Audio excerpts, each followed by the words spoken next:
Hello everyone, welcome you all on my channel.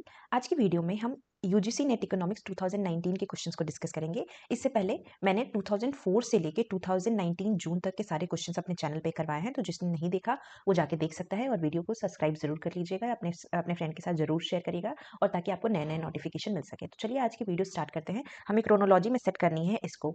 हमारे theory of consumer behaviour की ये सारे इकोनॉमिस्ट हैं, इनको क्रोनोलॉजी में सेट करनी है। तो सबसे पहले क्या है, मार्शल, आरस्टोन, सैमुअल्सन, हिक्स और आरजीडी एलन। तो सबसे पहले अगर आपको ये नहीं आता है तो एक तरीका ये है कि आपने जो भी स्टार्टिंग से जितनी भी थ्योरीज पढ़ी हैं उसके अकॉर्डिंग आप सेट कर लीजिए। तो सबसे पहले हम थ्योरी पे चलते हैं, हम इसके उस पे नहीं जाते हैं कि डेट ऑफ ईयर इनका क्या था। तो थ्योरी पे चलिए। सबसे पहले आप क्या पढ़ते हैं, मार्शल का डिमांड, लॉ ऑफ डिमांड पढ़ते हैं। तो लॉ ऑफ डिमांड यानी कि मार्शल सबसे पहले आने चाहिए। तो यहाँ पे देख लेते हैं मार्शल सबसे पहले कहाँ है, क्योंकि हमें हमेशा बहुत सारा डेट याद रखना बड़ा मुश्किल होता है। तो मार्शल यहाँ पे है और मार्शल यहाँ पे है। तो हमने क्या किया कि सबसे पहले इन जितने में से हैं मार्शल ने सबसे पहले law of demand, diminishing marginal utility ये सब बताया था। तो ये हम कैंसिल आउट कर देते हैं। अब हमें बचा इसमें और इसमें हमें मैच करना है कि कौन आया है। उसके बाद है आर स्टोन और इसमें है जे आर हिक्स। तो आप खुद सोचिए कि मार्शल के डिमांड फंक्शन के बाद हम क्या पढ़ते हैं, इंडिफरेंस कर्व।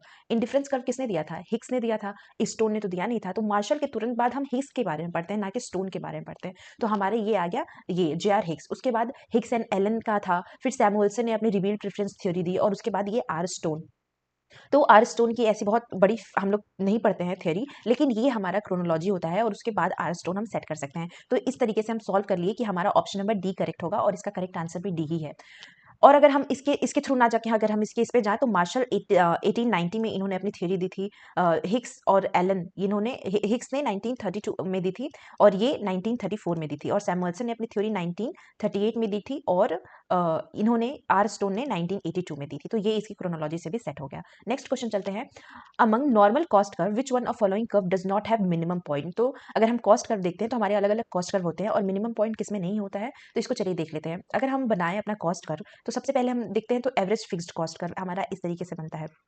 उसके बाद हमारा जो टोटल कॉस्ट है, एवरेज टोटल कॉस्ट ऐसे बनता है।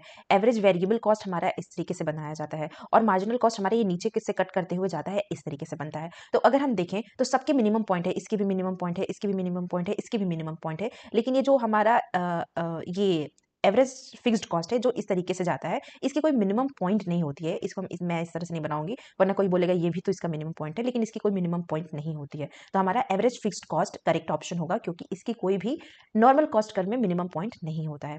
नेक्स्ट चलते हैं the compensation criteria which says that state a is socially preferable to state b if those who gain from the changes can compensate the loser and at end up with surplus welfare gain is contributed to. तो अगर हम compensation criteria की बात करें तो compensation criteria किसने दिया है, कैल्डोर ने दिया है। तो हमारा ऑप्शन नंबर बी करेक्ट हो जाएगा। बाकी कैल्डोर के ही यहाँ पे स्टेटमेंट दे दिया गया है जिससे आप कंफ्यूज हो सकते हैं कि ये किसने दिया है, लेकिन आप इसी से देख लीजिए कंपनसेशन क्राइटेरिया किसने दिया है, तो एन कैल्डोर ने दिया है। यहाँ पे मैंने हिंदी में भी, जो स्टूडेंट हिंदी में है वो यहाँ पे हिंदी में पढ़ सकते हैं चीज़ों को, बाकी मैं यहाँ पे बाइलिंगुअल आप लोगों को समझा देती हूँ ताकि आप लोगों को कोई प्रॉब्लम ना हो। तो और इसके बाद इसके कंपनसेशन क्राइटेरिया के ऊपर जो वेलफेयर की दी थी, जो इन्होंने पैराडॉक्स बताया था तो वो वर्कसन का था। तो ये हम देखते हैं इसमें ये सारे जो जितने भी हैं ये वेलफेयर इकोनॉमिक्स से जुड़े हुए हैं और एन कैल्डोर ने कंपनसेशन क्राइटेरिया हमें दिया हुआ है। तो ऑप्शन नंबर बी हमारा करेक्ट हो जाएगा। नेक्स्ट क्वेश्चन पे चलते हैं। In which of following products problem of adverse selection is encounter. तो प्रॉब्लम ऑफ एडवर्स सिलेक्शन हम किस में पढ़ते हैं, प्रॉब्लम ऑफ एडवर्स सिलेक्शन हम पढ़ते हैं जब हम मार्केट फेलियर और ये सब चीज़ें पढ़ते हैं। तो प्रॉब्लम ऑफ एडवर्स सिलेक्शन हमें हमेशा ऐसी चीज़ों में देखनी पड़ती है जब हमें सिलेक्शन की प्रॉब्लम होती है, यानी कि हम कोई भी चीज़ को सिलेक्ट नहीं कर पाते हैं, यानी कि सिलेक्शन की प्रॉब्लम हमें तब कब आती है, मार्केट ऑफ इंश्योरेंस में। यानी कि इंश्योरेंस वाले हमें आते हैं बेचने के लिए, तो हम वहाँ पे प्रॉब्लम फेस करते हैं कि हमें कौन सा इंश्योरेंस लेना चाहिए, कौन सा हमारे लिए सही है। और मार्केट फॉर क्रेडिट में भी हम जाते हैं तो भी हमारे लिए प्रॉब्लम होती है, क्योंकि एडवर्स सिलेक्शन के दो टाइप्स होते हैं, एक तो एसिमेट्रिक इन्फॉर्मेशन एंड एक मॉरल हिजार्ड। तो एसिमेट्रिक इन्फॉर्मेशन हमें तब क्रिएट होती है जब हमारे पास बहुत ज़्यादा इन्फॉर्मेशन नहीं होती है। आपको इंश्योरेंस बेचने आएगा, उसको हमसे ज़्यादा इन्फॉर्मेशन होगी ना उसके बारे में, और हमें कम इन्फॉर्मेशन होती है। तो जो वो कहता है हम मान जाते हैं, उसी को हम बोलते हैं प्रॉब्लम ऑफ एडवर्स सिलेक्शन, जो कि दोनों चीज़ों में देखने को मिलता है। तो ऑप्शन नंबर डी हमारा करेक्ट हो जाएगा। बोथ ए एंड बी यहाँ पे हिंदी में दिया है, वो आप देख सकते हैं। नेक्स्ट क्वेश्चन चलते हैं। हमें एक सेविंग फंक्शन दिया हुआ है, ऑटोनोमस इन्वेस्टमेंट दिया है और हमें इक्विलिब्रियम लेवल ऑफ कंजम्पशन निकालने हैं। तो अगर हम इक्विलिब्रियम लेवल की बात करें तो हमेशा saving is equal to investment होता है। तो इसको बिना कुछ किए हुए हमें बस इक्वेट कर देना है, तो हमें y की वैल्यू निकल जाएगी, यानी कि हमें इक्विलिब्रियम लेवल निकल जाएगा। बट हमें यहाँ पे इनकम नहीं बोला है, हमें कंजम्पशन का इक्विलिब्रियम लेवल बोला है। तो सबसे पहले हम क्या करते हैं, इसको इक्वेट करके y की वैल्यू निकालते हैं। तो चलिए y की वैल्यू देख लेते हैं। तो s हमें सेविंग फंक्शन क्या दिया हुआ है, -20 + 0.2y और इक्वल टू इन्वेस्टमेंट दिया है 100, यहाँ पे 100 लिख देंगे। ये 20 इधर हम शिफ्ट कर देंगे, 0.2y मैं सारा स्टेप के साथ आप लोगों को यहाँ पे करवा दे रही हूँ ताकि आपको कोई प्रॉब्लम ना हो।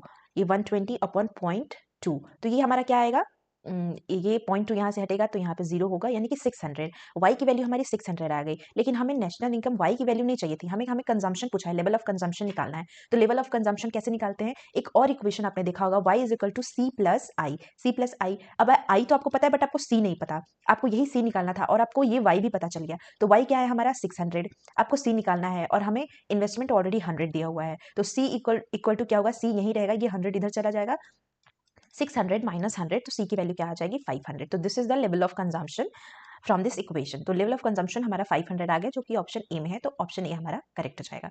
अब नेक्स्ट चलते हैं हम, यहाँ पे हिंदी में है, for which of the following consumption function the value of income multiplier के इज 4, यानी कि हमें हमें के की वैल्यू दी है और हमें बताना है कि वैल्यू ऑफ इनकम मल्टीप्लायर इसमें क्या होगा। अब आप लोग सोचेंगे कि हम क्या निकालें, हमें तो यहाँ पे कंजम्पशन फंक्शन दिया हुआ है, हम कैसे फाइंड आउट करें कि किसका इनकम मल्टीप्लायर 4 होगा। तो हमें इसका आसान तरीका ये है कि हम सबसे पहले इनकम मल्टीप्लायर का फॉर्मूला लिख लें, 1/1 - MPC। जो भी y के साथ होता है यही हमारी MPC होती है, यानी मार्जिनल प्रोपेंसिटी टू कंज्यूम, जिसको हम B से भी डिनोट करते हैं। तो हमें क्या चाहिए, MPC चाहिए। आपको बस ये MPC ही देखना है कि जिसमें भी आ जाए इस k की वैल्यू को फाइंड आउट करने के बाद, तो MPC हम इसे फाइंड आउट कर लेंगे और जिसका आ जाए वही हमारा इक्वेशन करेक्ट हो जाएगा। तो हमें k की वैल्यू ऑलरेडी 4 दी है, तो यहाँ पे 4 लिखिए, 1/1 - MPC आपको निकालना है, जिसको हम B से डिनोट कर दे रहे हैं। अब हम क्या करेंगे, इधर क्रॉस मल्टीप्लाई करेंगे, तो 4 1 - B = 1, इसको अब मल्टीप्लाई करेंगे तो 4 - 4b = 1। अब ये इधर जाएगा, ये इधर आएगा, तो कैसे कैसे होगा, इसको हम सॉल्व कैसे करेंगे, 4 - 1 = 4b, b को यहीं रखेंगे, ये 3/4 हो जाएगा। जब इसको हम सॉल्व करते हैं तो 4 से डिवाइड कर दीजिए 3 को, तो पॉइंट यहाँ पे 0 और 4 7 28 और यहाँ पे ये 2 और ये 0 बढ़ाएंगे और 4 5 20, तो यानी कि b की वैल्यू कितना है, 0.75। अब आप मुझे बताइए कौन सी इक्वेशन में जो मार्जिनल प्रोपेंसिटी टू कंज्यूम है वो 0.75 है, तो वो हमारा इक्वेशन कौन सा है, इक्वेशन नंबर 3, तो हमारा थर्ड ऑप्शन करेक्ट हो जाएगा। नेक्स्ट क्वेश्चन पे चलते हैं, the inventory approach to the transaction demand suggested that transaction component of demand for money is. तो ये जो क्वेश्चन है इसके लिए आपको एक थ्योरी आना बहुत जरूरी है, वो है बाउमल की थ्योरी। अब ये किस तरह से डिपेंड होता है, तो सबसे पहले हम कीन्स पे चलते हैं। कीन्स ने हमें क्या बताया था, कीन्स ने अपना एक थ्योरी दी थी जिसमें उन्होंने बताया था कि जो हमारे डिमांड है वो 3 चीज़ों पे डिपेंड करते थे अकॉर्डिंग टू कीन्स। ठीक है, किस किस चीज़ों पे डिपेंड करते थे, तो उन्होंने 3 तरह के मोटिव्स बताए थे। कौन सा, ट्रांजैक्टरी मोटिव, यानी कि पैसे लोग क्यों रखते हैं, तो नॉर्मल ट्रांजैक्शन पर्पज से रखते हैं, ट्रांजैक्टरी मोटिव था। फिर प्रिकॉशनरी मोटिव था, ठीक है, और उसके बाद उनका क्या था, स्पेकुलेटिव मोटिव, ठीक है, क्यूलेटिव मोटिव। अब हम चलते हैं कि ये तीनों में उन्होंने क्या बोला था, तो ट्रांजैक्टरी और प्रिकॉशनरी डिमांड को कीन्स ने बोला था कि ये डिपेंड करते हैं इनकम पे, और जबकि हमारा स्पेकुलेटिव डिमांड जो है वो डिपेंड करता है रेट ऑफ इंटरेस्ट पे। अब इन्होंने, कीन्स ने तो ये बता दिया, लेकिन इनके आगे बाउमल आए और बाउमल जी ने क्या बोला कि नहीं, ये जो हमारे ट्रांजैक्टरी डिमांड फॉर मनी है, इसके बाद टोबिन भी आए थे, इन्होंने अपनी इस पे भी थ्योरी दी थी, लेकिन इन्होंने बोला बाउमल ने कि बाउमल ने एक आर्टिकल लिखा ट्रांजैक्टरी डिमांड फॉर कैश, और ये एक है इन्वेंटरी थ्योरेटिक अप्रोच, जिसको ये क्वार्टरली जर्नल ऑफ इकोनॉमिक्स 1952 में इन्होंने पब्लिश किया था। तो इसमें इन्होंने ये बताया कि जो ट्रांजैक्टरी डिमांड फॉर मनी है वो सिर्फ इनकम पे ही नहीं, वो रेट ऑफ इंटरेस्ट पे भी डिपेंड करती है। और ये कैसे होते हैं, ये रेट ऑफ इंटरेस्ट से निगेटिवली रिलेटेड होते हैं, यानी कि सिर्फ हम इनकम से ही नहीं। अब ये पूरी थ्योरी है, तो मैं आपको यहाँ पे ये पॉइंट बताई हूँ कि किस तरीके से ये रिलेट करता है। तो अब आई होप आप लोगों को क्लियर हुआ हो। तो ये किससे रिलेटेड है, तो ये निगेटिवली रिलेट करता है इंटरेस्ट रेट से। तो इंटरेस्ट रेट हमारा क्या हो जाएगा, करेक्ट ऑप्शन हो जाएगा, जिनको बताया था बाउमल ने। बाद में टोबिन ने भी ट्रांजैक्टरी डिमांड फॉर मनी में अपना पोर्टफोलियो अप्रोच बताया था। नेक्स्ट चलते हैं हम, Friedman quantity theory of money concludes that change in aggregate spending and primarily determined by change in. तो फ्रीडमैन ने अपनी क्वांटिटी थ्योरी ऑफ मनी में बहुत सारी चीज़, और फ्रीडमैन को हम क्या बोलते हैं, फ्रीडमैन है हमारे जो मॉनेटरिस्ट हैं, जिनका जो पूरा फोकस है वो किस चीज़ पे रहता है, मनी पे रहता है, यानी कि money is a ultimate focus for the Friedman, इसीलिए उनको मॉनेटरिस्ट कहा जाता है। अब अकॉर्डिंग टू द फ्रीडमैन, इन्होंने अपने अलग अलग जिन जो इनके फंक्शन है डिमांड फॉर मनी, वो डिपेंड करती है अलग अलग चीज़ों पे। तो जिसकी वजह से अब फ्रीडमैन क्या कहते हैं कि अगर मनी सप्लाई हमारी बढ़ती है, सपोज मनी सप्लाई इंक्रीज करती है, तो मनी सप्लाई के इंक्रीज करने से जो हमारा कैश है वो भी इंक्रीज करेगा मार्केट में, और कैश इंक्रीज हो, जब सबके हाथों में कैश होगा तो डिमांड इंक्रीज करेंगे लोग, और डिमांड इंक्रीज करने से क्या हो जाएगा, आउटपुट इंक्रीज हो जाएगा, और आउटपुट इंक्रीज होने से हमारा प्राइस इंक्रीज हो जाएगा। तो इस तरह से इन्होंने मनी को एक सेंटर ऑफ वो बताया था। तो अकॉर्डिंग टू द फ्रीडमैन बताना है, theory of money concludes that change in aggregate spending primarily, यानी कि अगर हमारी एग्रीगेट स्पेंडिंग चेंज होती है तो वो क्या डिटरमाइन करेगी, किसके चेंज होने से ये हमारी प्राइमरली चेंज होती है, तो ये मनी सप्लाई के चेंज होने से चेंज होती है, क्योंकि इनका जो अल्टीमेट फोकस था वो मनी पे ही था, तो इसलिए हमारा फर्स्ट ऑप्शन करेक्ट हो जाएगा। यानी कि मुद्रा आपूर्ति के चेंज होने से ही जो परिवर्तन है, समग्र व्यय का परिवर्तन मुद्रा आपूर्ति के ही परिवर्तन पर निर्धारित होता है। नेक्स्ट क्वेश्चन है हमारा, for an exactly identified equation. अब ये किस चीज का है, एग्जैक्टली आइडेंटिफाइड, ये हमारा इकोनोमेट्रिक का क्वेश्चन है, और इकोनोमेट्रिक की सारी जितने भी इकोनोमेट्रिक्स के टॉपिक होते हैं वो सब कुछ मैंने अपने चैनल पे करवाया है।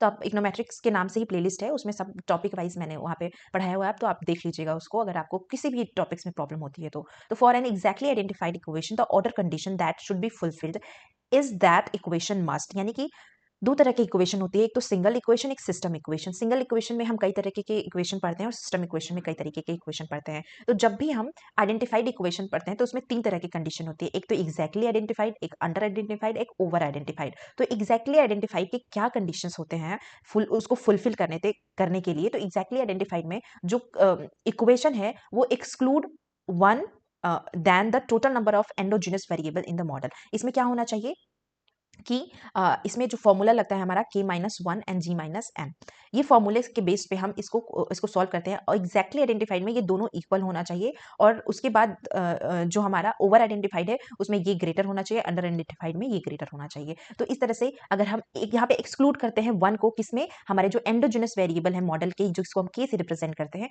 वही यहाँ पे पूछा था, तो सिर्फ हमें ये ऑप्शन ही दिया है, तो हमारा ऑप्शन नंबर 1 करेक्ट हो जाएगा। अगर हमें ये देता कि जो हमारा एंडोजेनस एक्सोजेनस वेरिएबल है ये दोनों इक्वल होते हैं, तो भी हमारा वो करेक्ट होता, बट हमें बाकी और कुछ दिया नहीं है, यही दिया है, तो हम इसको फर्स्ट ऑप्शन हमारा करेक्ट हो जाएगा। नेक्स्ट है एनालिसिस ऑफ वेरिएंस। तो अलग अलग टेस्ट होते हैं, अलग अलग टेस्ट करने के अलग अलग कंडीशंस होती हैं। जैसे टी टेस्ट हम तब कर सकते हैं जब हमारा सैंपल साइज 30 से कम हो। हम जेड टेस्ट कब करते हैं, जब हमारा सैंपल साइज 30 से ज्यादा हो। एनालिसिस ऑफ वेरिएंस हम तब करते हैं, यानी अनोवा हम तब लगाते हैं जब हमें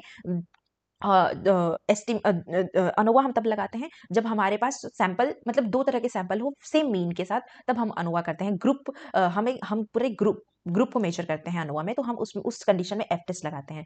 T test, Z test, F test, ये सब पैरामेट्रिक टेस्ट कहलाते हैं, जबकि काई स्क्वायर टेस्ट को हम नॉन पैरामेट्रिक टेस्ट कहते हैं, जो कि एट्रीब्यूट से डील करता है, यानी कि क्वालिटेटिव वेरिएबल से डील करता है हमारा काई स्क्वायर टेस्ट। तो इसलिए हमारा ऑप्शन नंबर 4 करेक्ट हो जाएगा। नेक्स्ट है under normal probability curve the area with in the range.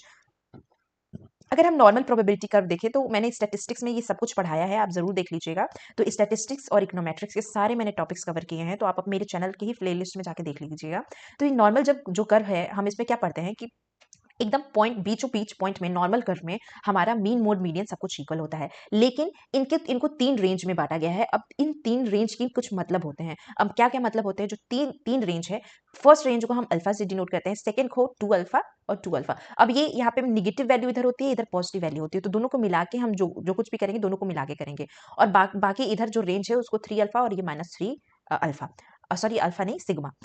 तो अब हमारा ये जो रेंज है किस तरह से डिवाइड होता है ये भी हम देख लेते हैं। तो हमारा जो रेंज है उसको डिवाइड करने का जो मेन तरीका है उसको क्या बोलते हैं। अगर हमारा यू जो हमें यहाँ पे दिया है प्लस माइनस, यानी कि दोनों साइड की वैल्यू को अगर हम ऐड करते हैं तो 1.96, यानी कि दोनों साइड की वैल्यू को ऐड करके 1.96, इसको हम एक तरीके से भी लिख सकते हैं। इसको ये कितने एरिया को कवर करता है 1.96, तो ये कवर करता है 95% एरिया को। इसी तरह से अगर हमारा प्लस माइनस 2.28 होता तो ये 2.58 होता, तो ये कवर करता है 99% एरिया को। और अगर u प्लस माइनस 0.67 ये होता तो ये हमारा 50% एरिया को कवर करता है। एक तरीका और है इसको लिखने का, एक अगर इस तरीके से लिखा हो तो इसको हम क्या बोलते हैं, अगर ये हमारा प्लस माइनस 68.268 परसेंट एरिया को कवर करता है। इस तरीके से अगर लिखा हो तो ये जो है ये कवर करता है हमारा 95.45% एरिया को, और अगर इस तरीके से लिखा हो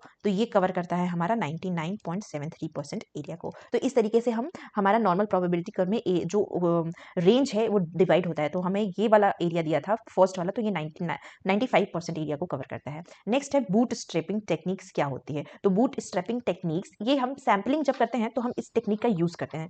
बेसिकली सैम्पलिंग करने के टाइम ही हम इस टेक्निक का यूज करते हैं। तो हम चलते हैं बूट स्ट्रैपिंग पे। तो बूट स्ट्रैपिंग जो जनरली है डिस्ट्रीब्यूशन, ये फ्री मेथड है और हम इसका यूज करते हैं estimation parameter of interest from data collection for studies और एक्सपेरिमेंट। यानी कि जो भी हम स्टडी एक्सपेरिमेंट करते हैं पैरामीटर ऑफ इंटरेस्ट को जानने के लिए, तब हम इसका यूज करते हैं। और ज्यादातर इसका यूज हम कब करते हैं, इस फॉर्मूले का यूज हम कैलकुलेट करने के लिए करते हैं, जो भी हम हमारा अजम्पशन बेस्ड होता है, बहुत अच्छे तरीके से हम किसी चीज को डिफाइन करना चाहते हैं। तो यानी कि ये boot strapping technique obtaining sampling distribution of parameter of interest, यानी कि हमें कौन से पैरामीटर के ऊपर क्या लगाना है, उस टेक्निक को हम बूट स्ट्रैपिंग मेथड कहते हैं या टेक्निक कहते हैं, जो हम अक्सर सैम्पलिंग डिस्ट्रीब्यूशन में यूज करते हैं। नेक्स्ट क्वेश्चन चलते हैं। हमें यहाँ पे इनवर्स मैट्रिक्स दिया है, तो इनवर्स मैट्रिक्स में हमें बताना है कि किसकी वैल्यू करेक्ट होगी। तो इनवर्स मैट्रिक्स हमें इस तरीके से दिया है। तो ये कैसा मैट्रिक्स है, हमारा 4x4 का मैट्रिक्स है। अब हमें बताना है इनवर्स मैट्रिक्स क्या होती है। तो किसी भी चीज का अगर हम इनवर्स अगर करते हैं तो हम क्या करते हैं, अगर 2 का इन्वर्स करेंगे इसका मतलब क्या हो गया, 1/2 है ना। तो किसी भी चीज का इन्वर्स करते हैं यानी कि ये वैल्यू नीचे होती है। तो इसी तरह से हमारे पास जो मैट्रिक्स है, इन सब की वैल्यू, ये 2 है तो यहाँ पे 1/2 कर दीजिए, 4 है तो 1/4, 5 है तो 1/5, 1 है तो 1/1। अब हम इन सबको डिवाइड कर देंगे तो 1/2 0.5 आता है ना, तो 0.5 इसमें है और इसमें है, ठीक है। फिर 1/4 क्या आएगा, 0.25, तो ये यहाँ पे है और यहाँ पे है। फिर 1/5 क्या होता है, 0.2, तो 0.2 यहाँ पे है, यहाँ पे 1 दिया है तो ये गलत हो जाएगा। और 1/1 1 होता है तो यहाँ पे 1 दिया है। तो इस तरीके से हम इसको फाइंड आउट करते हैं इनवर्स मैट्रिक्स को, जो ऑप्शन नंबर 3 में है। तो ऑप्शन नंबर 3 हमारा करेक्ट हो जाएगा। नेक्स्ट क्वेश्चन है Harrod growth model is given as. तो हमें हैरेड का मॉडल दिया है, हमें सेविंग का एक फंक्शन दिया हुआ है अल्फा वाई टी, और यहाँ पे इन्वेस्टमेंट का फंक्शन दिया है beta Y T minus t-1। तो हैरेड मॉडल में भी saving is equal to investment को माना गया है, और इसी इक्वेशन को हम इक्वेट कर देंगे यहाँ पे। तो चलिए इक्वेट करके देख लेते हैं हमारी क्या वैल्यू आती है यहाँ पे, अगर जब हम इक्वेट करते हैं। अब हम इसको alpha Y T equal to beta Y T minus beta Y T minus 1, ये alpha Y T beta Y T एक साइड आ सकता है, और अगर हम इसको इधर लाना चाहिए, ये बी तो कॉमन हो जाएगा यहाँ पे, वाई टी माइनस 1 जो पहले से ऑलरेडी था। अगर हम बी को यही रखते हैं और इस वाई टी को हम इधर लेके आते हैं, या हम डिवाइड करेंगे पहले, तो अल्फा वाई टी से हम एक वाई टी माइनस 1 से पहले हम इसको डिवाइड करेंगे। तो वाई टी माइनस 1 से अगर हम डिवाइड करते हैं, ये वाला इक्वेशन तो ऊपर वाला ही हो जाएगा, इसको कैंसिल आउट कर देते हैं। डिवाइड वाई टी माइनस 1, ठीक है। तो alpha Y T upon Y T minus 1 equal to beta Y T फिर -1 अपॉन वाई टी माइनस 1, इस तरीके से हम लिखेंगे इसको, और ये इस तरीके से हो जाएगा। अब हम क्या करेंगे, इसकी एक वैल्यू, मतलब इसको अच्छी तरीके से लिखने के लिए सपोज हम इसको जी मान लेते हैं या बी मान लेते हैं, इसको हम अल्फा ही मान लेते हैं, ये अल्फा ऑलरेडी है, इसको जी मान लेते हैं। तो alpha G equal to beta G minus 1 upon Y T minus 1, ये इस तरीके से है। अब हम इसको अगर लिखेंगे किसके टर्म में, हम इसको लिखेंगे जी के टर्म में। इस जी के टर्म में अगर हम लिखें इसको, तो इसको हम इस तरीके से लिखेंगे बी अपॉन, ये जब हम इधर उधर जब हम इन दोनों को करेंगे तो ये कुछ इस तरीके से हमारा इक्वेशन आ जाएगा बी माइनस अल्फा, ठीक है। जगह नहीं थी तो मैंने आपको इस तरीके से बता दिया, इसी तरीके से हम करते हैं, और ये ग्रेटर देन 0 होना चाहिए, क्योंकि ऑलरेडी हमें यहाँ पे रेंज दी हुई है। अब इस रेंज का क्या मतलब होता है, इस रेंज का मतलब होता है कि जो हमारा सेविंग फंक्शन है एस टी, वो क्या है, ये हमारा अल्फा जो है ये फ्रैक्शन है, और ये वाई टी हमारा आउटपुट है, और एस टी हमारा सेविंग फंक्शन है, जो कि 0 हमारा ये फ्रैक्शन 0 और 1 के बीच में ही होना चाहिए, और ये 0 से बड़ा होना चाहिए। तो 0 से कम तो कहीं भी नहीं लिखा है बी, तो इसीलिए हमारे ये 0 से बड़ा होगा यहाँ पे। तो ऑप्शन नंबर फर्स्ट करेक्ट हो जाएगा। नेक्स्ट है हमें टोटल कॉस्ट दिया हुआ है और हमें मार्जिनल कॉस्ट निकालना है। तो अगर हमें मार्जिनल कॉस्ट निकालना है तो हम उसको क्या करेंगे, हम इसको टोटल कॉस्ट को डिफरेंशिएट कर देते हैं, तो हमें मार्जिनल कॉस्ट मिल जाता है, ठीक है। तो चलिए हम इसको डिफरेंशिएट कर लेते हैं। सी की वैल्यू सबसे पहले तो हमें हमें क्यू भी दिया हुआ है ना, तो हम क्या करेंगे, यहाँ पे सी की वैल्यू को पहले डिफरेंशिएट ही कर लेते हैं, मार्जिनल कॉस्ट निकालना है हमें। तो यहाँ पे 1/10 Q3 minus 3 Q square plus 50 Q plus 300, ठीक है। अब हमें क्या करना है, डिफरेंशिएट कर लेते हैं। डिफरेंशिएट करेंगे तो यहाँ पे 3 बाहर आ जाएगा अपॉन 10, और Q की पावर 2 हो जाएगी, माइनस ये इधर आ जाएगा, इसके साथ मल्टीप्लाई हो जाएगा, तो 6 Q प्लस 50। अब हमें क्या करना है, हमें ऑलरेडी क्यू की वैल्यू दी हुई है, अगर हम क्यू की वैल्यू 10 इसमें पुट कर देते हैं तो हमें मार्जिनल कॉस्ट मिल जाएगा। तो मार्जिनल कॉस्ट चलिए निकाल लेते हैं, 3 यहीं पे रहने देते हैं, क्यू की जगह 10 को पुट कर देते हैं, तो इंटू 10 माइनस 6, ये माइनस है, क्यू की वैल्यू 10 यहाँ पे पुट कर देते हैं और प्लस 50। अब इसको सॉल्व कर लेते हैं, इस 10 से ये 10 कैंसिल हो जाएगा और 3 इंटू 10 30 माइनस 6 इंटू 10 60 प्लस 50। अब इसको सॉल्व करेंगे तो ये 30 और ये 50 80 हो जाएगा और माइनस 60, तो मार्जिनल कॉस्ट आ गया 20। तो मार्जिनल कॉस्ट कितना आ जाएगा हमारा 20। तो 20 कहाँ पे दिया है, ऑप्शन नंबर ए में, तो ऑप्शन नंबर ए हमारा करेक्ट हो जाएगा। नेक्स्ट चलते हैं, कॉब डगलर प्रोडक्शन फंक्शन दिया है और हमें बताया है कि which one of the following is not true. तो कॉब डगलर प्रोडक्शन फंक्शन के लिए आप लोगों को कुछ इनके जो कॉब डगलर प्रोडक्शन फंक्शन है उसका कुछ जो कंसेप्ट्स हैं आपको आने चाहिए, जैसे कि Cobb Douglas production function homogeneous production function पे बेस्ड होता है। इसको सबसे पहले विक्सल ने दिया था, लेकिन बाद में जो टेस्ट है वो कॉब डगलस ने 1928 में किया था और इसीलिए पॉपुलर, बहुत टेस्ट ये पॉपुलर होता है, इसीलिए इसको कॉब डगलर, दो इकोनॉमिस्ट हैं, इनको एक नाम से जाना गया। और ये किस पे बेस्ड है, तो पहले बात तो कि ये होमोजेनियस प्रोडक्शन फंक्शन है, जो इसकी होमोजेनियस प्रोडक्शन फंक्शन होने के बाद जो आइसोकॉन्ट है वो निगेटिवली होना चाहिए, कन्वेक्स टू ओरिजिन होना चाहिए, marginal product of a factor हमें अगर गिवन हो, इलास्टिसिटी ऑफ सब्सटीट्यूशन 1 के होना चाहिए, और उसके बाद elasticity with output of labour हम दिखाते हैं यहाँ पे, फिर कैपिटल दिखाते हैं, इन दोनों का जो एडिशन है वो 1 होना चाहिए। तो देख लेते हैं 0.7 प्लस 0.3 अगर हम ऐड करते हैं तो 1 ही आता है हमारा। तो it is a homogeneous production function, ये तो करेक्ट है। It characterise by constant return of, इसके लिए भी करेक्ट है। ये यूनिट इलास्टिसिटी ऑफ सब्सटीट्यूशन देता है, ये भी करेक्ट है, लेकिन यहाँ पे लिखा है zero elasticity of factor substitution, यही हमारा गलत है और यही हमारा करेक्ट ऑप्शन होगा क्योंकि हमें नॉट पूछा है। तो ऑप्शन नंबर 3 हमारा करेक्ट हो जाएगा। नेक्स्ट क्वेश्चन पे चलते हैं। हमें यहाँ पे पी एक्स की वैल्यू दी है, पी एम की वैल्यू दी है, जेड एक्स की वैल्यू दी है और हमारे single factor terms of trade निकालने को बोल रहा है। तो टर्म्स ऑफ ट्रेड को जेकॉब वाइनर और एक दो और डॉरेंस, इन लोगों ने अलग अलग तरीके से डिवाइड किया है। जेकॉब वाइनर ने ही ज़्यादा मेजर इनमें कंट्रीब्यूशन दिया है। तो टर्म्स ऑफ ट्रेड अलग अलग तरीके से निकालते हैं, जैसे इसमें बहुत सारे टाइप्स होते हैं टर्म्स ऑफ ट्रेड के, कि commodity terms of trade, income terms of trade, factor terms of trade, single factor terms of trade, double factor terms of trade, real factor terms of trade. तो ये अलग अलग तरीके होते हैं और सबके फॉर्मूले भी अलग अलग होते हैं। तो single factor terms of trade का फॉर्मूला होता है, टीएस को हम इस तरीके से दिखाएंगे कि price of export upon price of import into Z x, जो कि सिंगल यूटिलिटी कहलाती है। बस इसी पे इन सबके वैल्यू को पुट कर दीजिए, तो 170 अपॉन 190 इंटू जेड एक्स की वैल्यू 152। अब 170 190, अब जब इसको हम डिवाइड करेंगे तो हमें क्या मिल जाएगा, चलिए मैं इसको इससे डिवाइड कर लेती हूँ, आप लोग इसको वर्बली भी कर सकते हैं।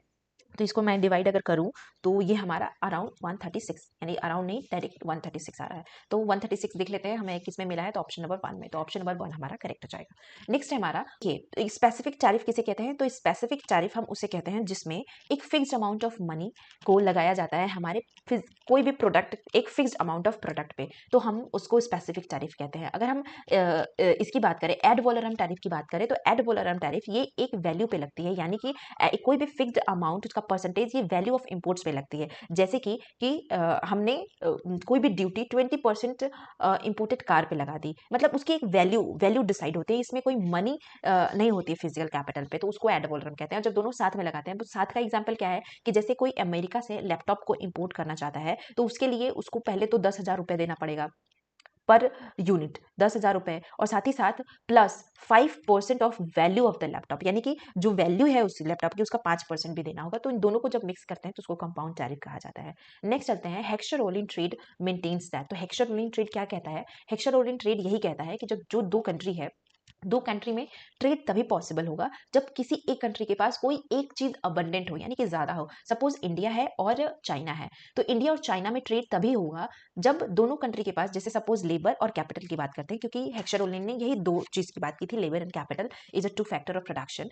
तो लेबर और कैपिटल ही है अगर हम देखें, तो अगर इंडिया के पास लेबर अबंडेंट है, लेबर ज्यादा है, तो जो चाइना है वो इंडिया से लेबर को इम्पोर्ट करेगा।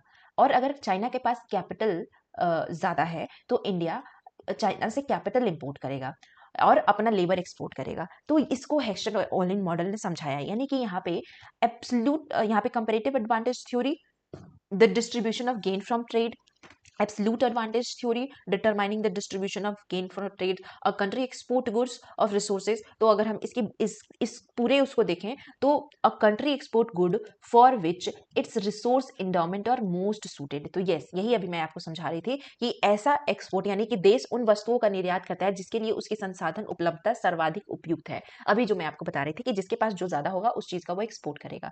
नेक्स्ट है हमारा, a tax is 20 per unit of imported चीज विच of following example. 20 per unit, यानी अब जब पैसे के मामले में किसी भी यूनिट पे पैसा इंपोज किया जाता है उसको स्पेसिफिक टैरिफ कहते हैं।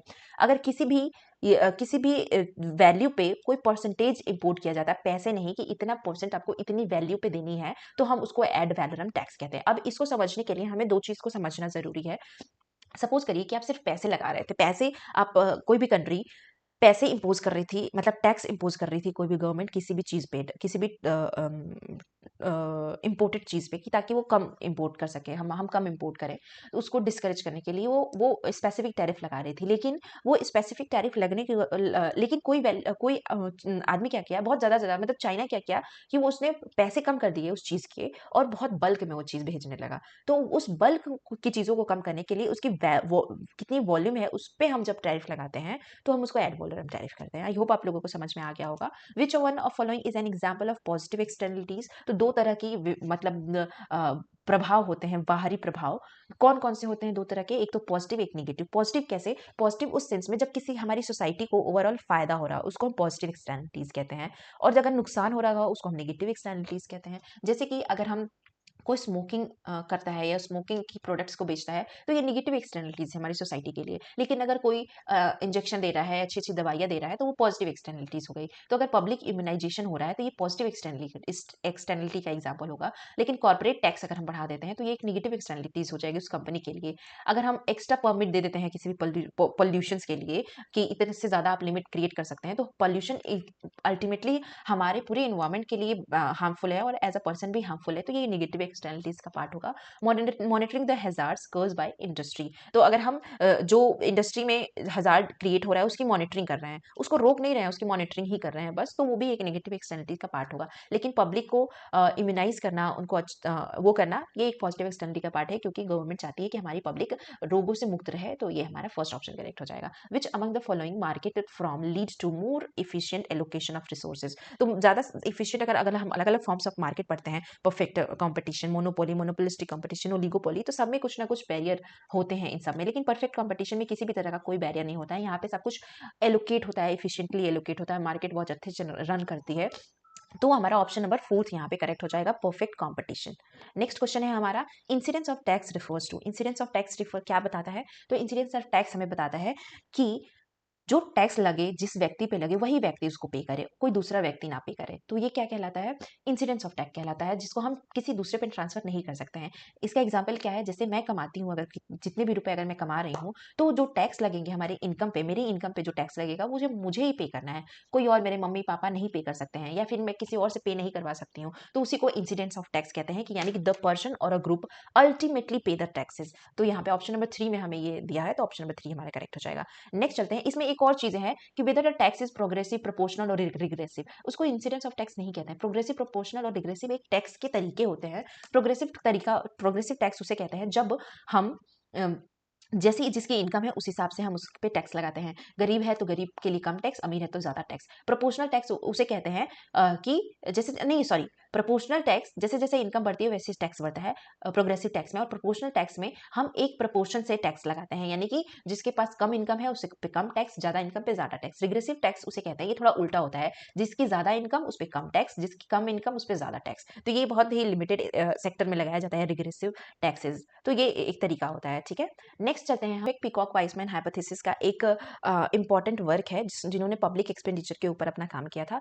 तो जिसमें 3 तरह के उन्होंने एक्सपेंडिचर के बारे में बताया था, displacement effect, concentration effect and inspection effect. तो डिस्प्लेसमेंट इफेक्ट तब किया जाता है जब कोई भी सोसाइटी है, अगर उस सोसाइटी पे अच्छा गवर्नमेंट खर्च करती है, उस पर अच्छी रोड प्रोवाइड करती है, हेल्थ सर्विस, एजुकेशन सब कुछ अच्छा प्रोवाइड करती है, तो लोग भी इंकरेज होते हैं टैक्स देने के लिए। तो यानी कि वो ओल्डर लेवल से वो नए लेवल टैक्सेशन पे मूव करते हैं। तो वही movement from the older level of taxation to the newer higher level, उसी को हम बोलते हैं डिस्प्लेसमेंट इफेक्ट। इसी तरह से कंसंट्रेशन और इंस्पेक्शन इफेक्ट भी है, जिसके अलग अलग मतलब है। तो यहाँ पे हमें डिस्प्लेसमेंट इफेक्ट बताना था, तो ये ऑप्शन नंबर बी करेक्ट हो जाएगा। Which one of following is correct for the money supply measures M1। तो M1, M2, M3 money supply और M4 मनी सप्लाई के 3 मेजर्स होते हैं। तो M1 हमें क्या बताता है? तो M1 हमें बताता है कि currency help with the public, ठीक है, demand deposit of commercial bank and other deposit, इसको हम M1 में रखते हैं, ठीक है। बाद में हमारा पोस्ट ऑफ बैंक डिपॉजिट और पोस्ट ऑफिस की सेविंग्स, ये सब अलग है, हम M2 में इंक्लूड करते हैं। तो हमारा क्या है? करेंसी विद द पब्लिक, उसके बाद all deposit, demand deposit of commercial and other deposit, नहीं डिमांड डिपॉजिट नहीं, all deposit, currency held with the public and all deposit. तो जो हमारा ये थर्ड सही है। डिमांड डिपॉजिट होता है ऑफ कमर्शियल बैंक। एक्चुअली हमारा ये फर्स्ट ऑप्शन ज़्यादा करेक्ट है इसके कंपैरिजन में, क्योंकि हमारा डिमांड डिपॉजिट भी होता है और अदर डिपॉजिट भी होता है। यहाँ पे बोला है other deposit at a point, और यहाँ पे कमर्शियल बैंक के साथ डिमांड डिपॉजिट, तो हमारा फर्स्ट ऑप्शन करेक्ट है। नेक्स्ट हमारा विच among the following is not a source of income of RBI. तो आरबीआई के अलग अलग सोर्सेज होते हैं इनकम को क्रिएट करने के। कौन कौन से सोर्सेज होते हैं मैं आप लोगों को बता दूं। तो सबसे पहले आरबीआई क्या करती है? गवर्नमेंट बॉन्ड को इशू करती है और ओपन मार्केट ऑपरेशन में, और उसमें जो भी इंटरेस्ट आता है वो आरबीआई के एक रिसोर्स है इनकम का।